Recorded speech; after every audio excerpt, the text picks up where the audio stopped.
Iggy, ang ating hiling sana hindi umabot ng isang dekada yung kanya pong pagbabalik dahil si Pope Paul, yung una pong bisita, the 6th ng Santo Papa 1970, nasundan nyo 1981 na. So 11 years. Tapos ni Pope John Paul II. Tapos si Pope John Paul from 1981 bumalik na 1995. Ito po, papaakyat na ng hagdanan ang mahal na Santo Papa.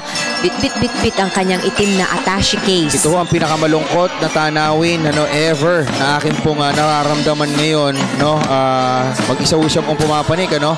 What? At humarap siya sa mga tao at nag-wave siya at binless po niya ulit ang ating mga kababayan. Such an emotional sight. Papasok na siya dito sa eroplano para sa kanyang pagbiyahe pabalik sa Roma after 5 days of wondrous, joyful events dito and very meaningful event dito po sa Pilipinas. Alam mo, Nikki, parang ayokong tignan yung itsura ng Santo Papa na pumapanik mag-isa dun sa hagdan ng eroplano, no? Kasi it means goodbye.